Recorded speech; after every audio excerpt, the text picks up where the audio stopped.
청약 대반전이 시작됐습니다. 아이만 낳아도 아파트를 준다.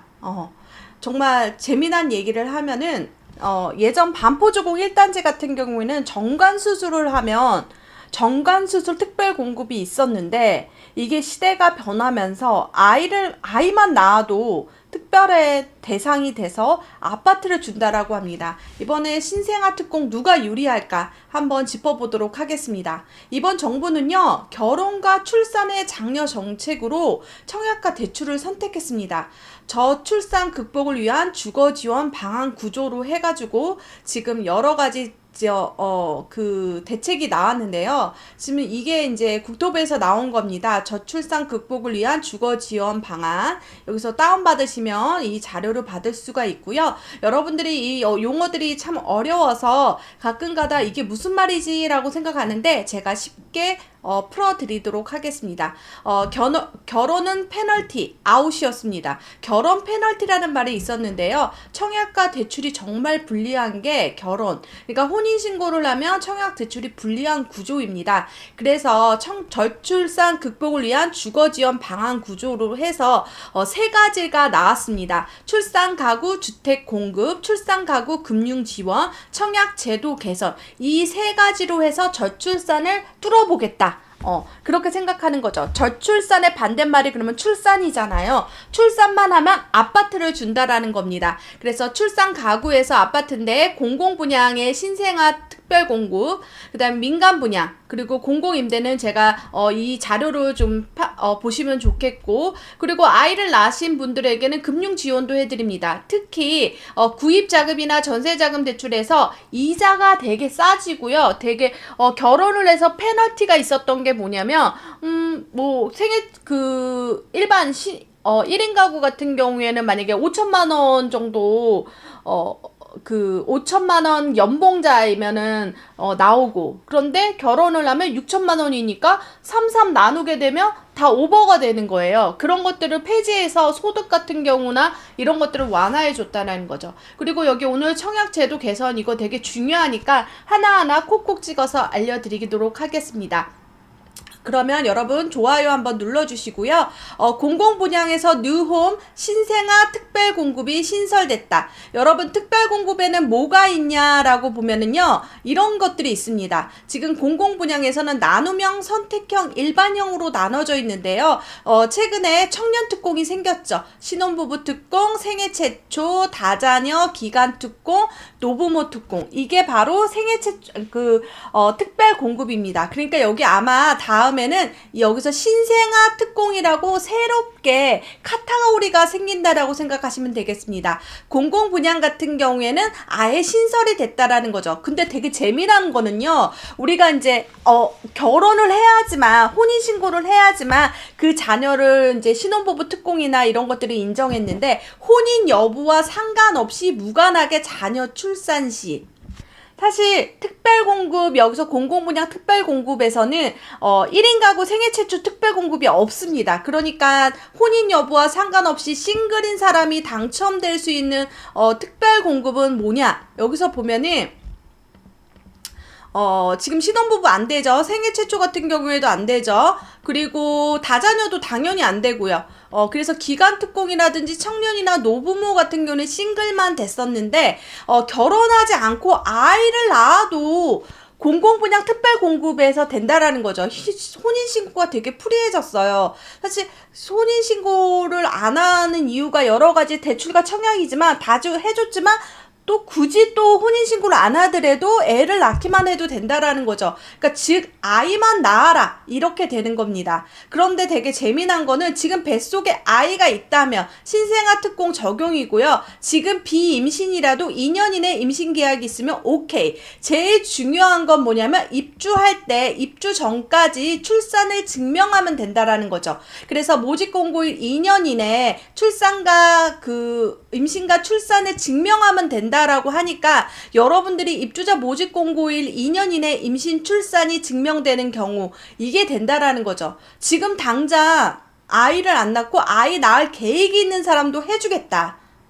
지금 바로 뱃속에 있는 아이만 우리 원래 특별 공급해서 태아도 인정하는 거가 있는데 바로 그런 게 아니라 지금 한번 넣어보는 거죠. 그래서 당첨이 됐어.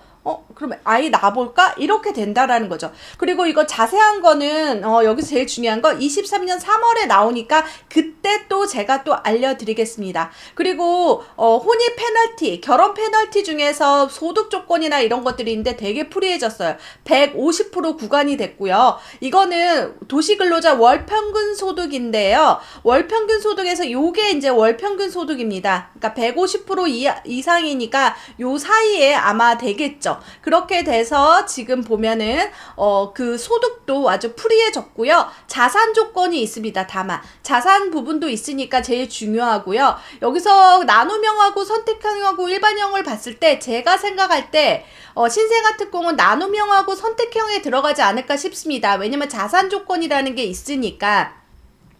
그래서 제일 중요한 건 소득과 자산 조건이 있다라는 거고요. 그래서 예비 신혼부부도 다 된다. 두 분이 합쳐서 소득 계산하고 가구 원수별이기 때문에 세대 안에 있는 소득을 다 더하게 되는 거죠.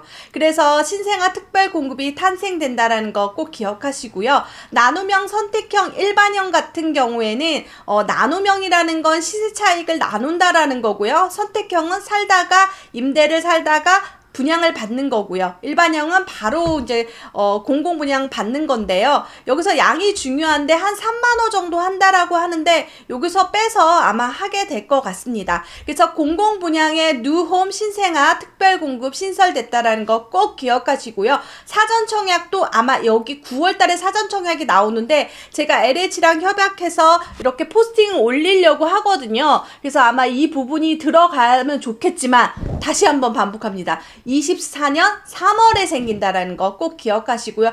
나 지금 뱃속에 있는데 막 그런 생각이 들 때도 있잖아요. 23년 3월 이후에 입주자 모집 공고 난 것들은 신생아 특별 공급이 있다라고 보시면 되겠습니다. 공공분양에서 이렇게 됐고요. 이번에는 민간 분양을 한번 보겠습니다. 민간 분양도 24년 3월인데요. 민간 분양은 딱 떨어져서 이렇게 민간 분양에서도 이제 특별 공급이 있거든요. 민영주택, 민간 분양에서 이런 것들이 있는데 아까 국민주택은 아마 여기 한 칸이 더 생기는 것 같이 신생아 특공인데 이거는 그렇지 않고요. 신혼하고 생애 최초에서 일부 배정을 한다라고 합니다. 일부 배정을 한다. 따로 띄워놓지는 않습니다.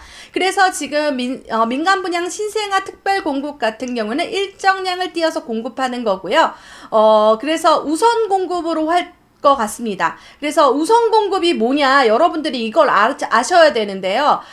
이게 신혼부부 특별 공급에서 우선 공급과 일반 공급 그 다음에 이제 추첨제로 이렇게 50% 20% 30%로 이렇게 나눠져 있습니다. 그래서 왜 이렇게 나눠져 있냐라고 하면 이게 소득 기준으로 나눠져 있는 거예요. 배우자 소득이 있는 없네 뭐 이렇게 해서 나눠져 있는 건데 지금 우선 공급에 해당이 되니까 신생아 특공은 바로 여기 상단에 올라가는 겁니다. 그러니까 즉 영순이에요.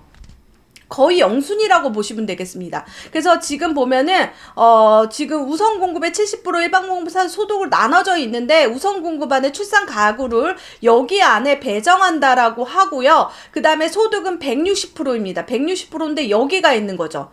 그러니까 여기 아마 한 칸이 더 생길 겁니다. 그래서 여기서 보면은 원래 100%, 120%, 140%, 160%였지만 그 위에 이렇게 생겨서 아주 우선 공급. 그런데 그 사람이 떨어지면 여기 가고, 떨어지면 여기 가고, 떨어지면 여기 가니까, 많은 기회가 있다라는 겁니다. 그리고 지금 민간 분야, 여기서 가장 중요한 거는 신혼부부 같은 경우에는 이따가 말씀드리겠지만 민간 분양은 이렇게 추첨제가 있어요. 공공 분양은 13점인데 그게 이제 또 추첨제가 있습니다. 끝까지 방송 들으시면 와 이게 진짜 수시 접수 특공 학종 챙기듯이 다 뜯어봐야 되는데 오늘 이 영상만 보시면 여러분들에게 많은 도움이 될 거라고 생각이 듭니다. 그래서 여러분들이 이렇게 민간 분야 신생아 우선 공급이 신설됐다라는 거 똑같이 뱃속에 아이가 있다면 그리고 지금 임신 안 해도 2년 이내 임신 계약이 있어도 오케이입니다. 그리고 월평균 소득 160%면 이쪽 안에 들어가지만 위로 올라간다라는 거 꼭 기억하시고요. 그리고 1만 호 수준으로 공급하게 되는데 아마 이거는 민간 분양이기 때문에 민간 분양 양에서 하는 거고 지금 생애 최초라든지 신혼부부 같은 경우는 이렇게 배정이 안에 20%가 배정이 되니까 생애 최초에서 최대 3%, 신혼부부 4%가 민간 분양 신생아 특별 공급에 해당이 된다라고 보시면 되겠습니다. 그러니까 여러분 이것들에 대해서 여러분들이 할 수 있다라는 것들을 지금 아이를 낳아볼까? 지금 아이 뱃속에 있는데 이러면 되게 유리하다라는 걸 꼭 기억하셨으면 좋겠습니다.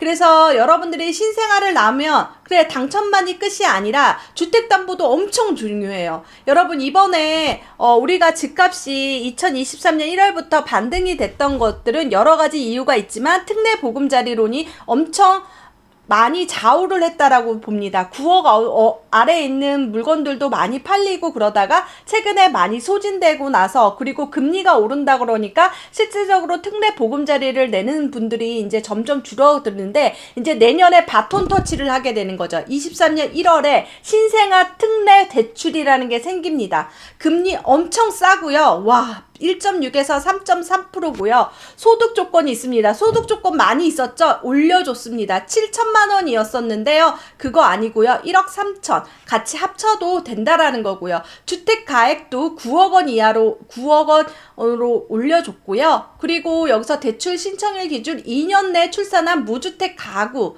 그러니까 23년 출생아도 적용이 된다라고 합니다. 와 이거 재앙절개하면요.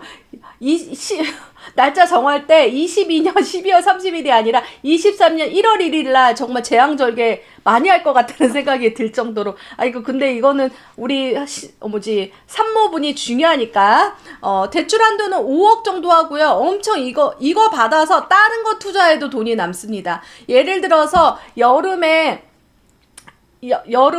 이제 보면 여름에 더우니까 군고구마 장사, 겨울에 추우니까 아이스크림 장사 이거를 해도 돈을 번다. 그런 금리의 수준이라고 보시면 되겠습니다. 전세자금 대출도 해당이 되니까 여러분들이 꼭 챙겨주시고요. 이렇게 신생아에 대해서 결혼만 해도 아파트를 주고 대출 금리도 내려준다라는 거 지금 정부에서는 이렇게 정책을 쓰면서 이렇게 유도를 한다라는 거죠. 세상이 정말 격세지감이고 작년이 아니죠. 전년도 문재인 정부 때 가장 수혜를 입었던 게 신혼부부 희망타운 신혼부부였기도 하지만 그러면서 불구하고 가장 안 좋았던 게 혼인 페널티가 점점 세지다 보니까 아예 결혼을 안 하고 신혼부부 특공도 지원을 안 하고 그 필요 없다. 차라리 각각 세대가 넣으면 된다. 이렇게 생각하시는 분이 많았던 것 같은데 올해는 그러니까 윤석열 정부는 첫째 수혜자가 청년들, 두 번째 수혜자가 아이를 낳는 분 이렇게 될 것 같습니다.